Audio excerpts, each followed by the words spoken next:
The perfect arrangement. Marcus Blackwood adjusted his navy blue tuxedo for the third time in 5 minutes.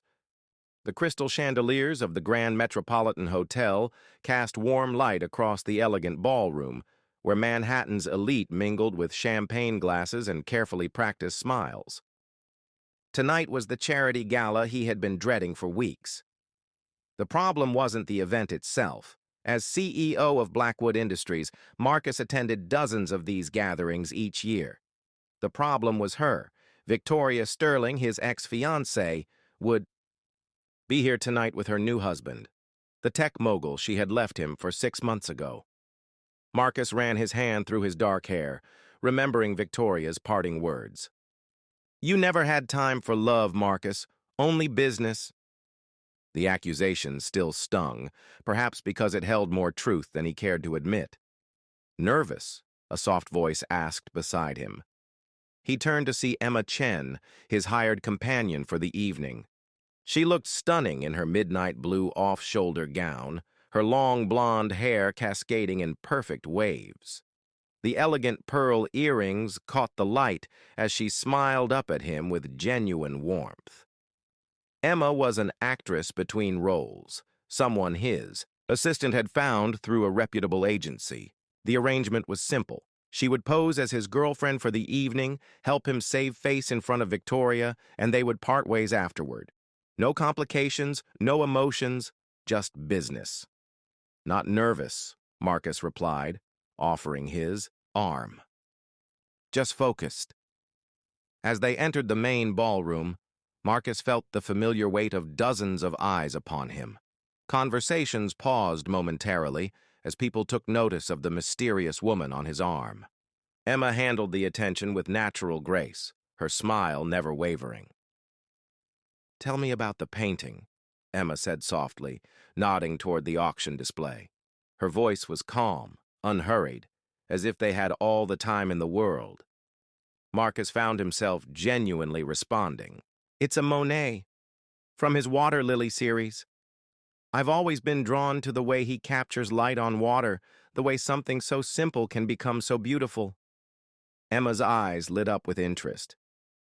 "You know art?"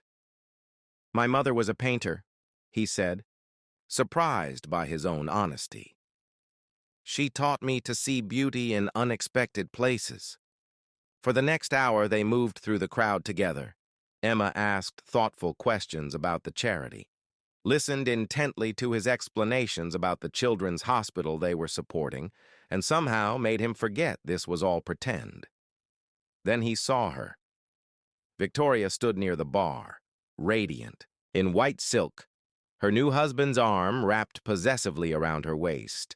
She was looking directly at Marcus, her expression unreadable. "That's her, isn't it?" Emma asked quietly. Marcus nodded, his jaw tightening slightly. "She's beautiful," Emma observed without jealousy or judgment. "But she looks restless." Before Marcus could respond, Victoria was walking toward them, her husband trailing behind with obvious reluctance. "Marcus," Victoria said, her voice carrying that familiar musical quality. "You look well, Victoria." He kept his tone neutral, professional. "Emma, I'd like you to meet Victoria Sterling Hayes. Victoria, this is Emma Chen." The two women shook hands politely, but Marcus noticed something he hadn't expected. Emma didn't seem impressed by Victoria's commanding presence. Instead, she looked almost protective. "How did you two meet?" Victoria asked, her curiosity barely concealed. Emma glanced at Marcus with a smile that seemed completely natural. "At a bookstore, actually. We both reached for the same novel." It was a lie, of course, but Emma told it with such gentle conviction that even Marcus almost believed it.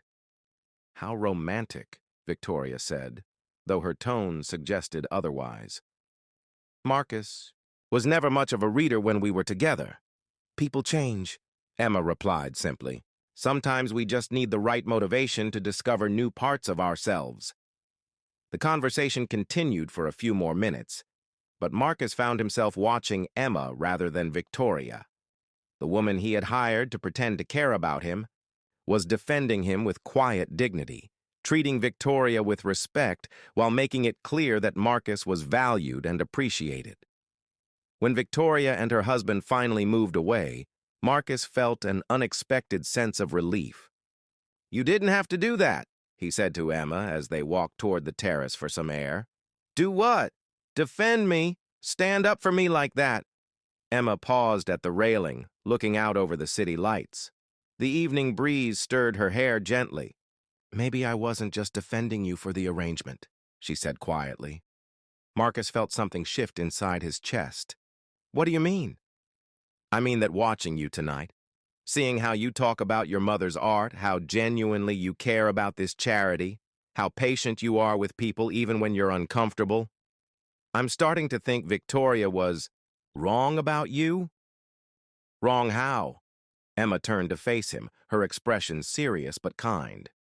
"She said you didn't have time for love, but I think you have a heart that's been waiting for someone who deserves it." The words hung in the air between them. Marcus had hired Emma to help him pretend to be someone he wasn't, but somehow she had seen exactly who he was. "Emma," he began, but she placed a gentle finger against his lips. "The arrangement was for one evening," she said softly. "But if you'd like, we could try something real. Something that isn't about impressing anyone else or proving any points. Just us."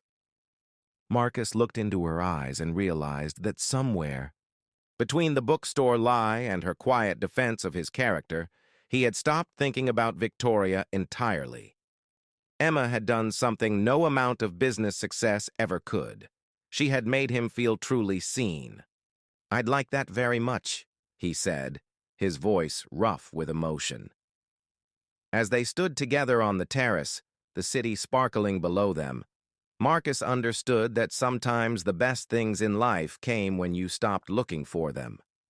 He had hired Emma to play a role, but she had given him something far more valuable, the chance to discover who he could be when he was with someone who truly understood him. The fake arrangement was over, but their real story was just beginning.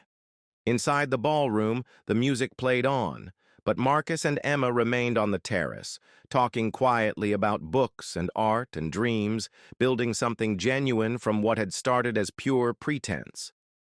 And for the first time in months, Marcus felt like he was exactly where he belonged.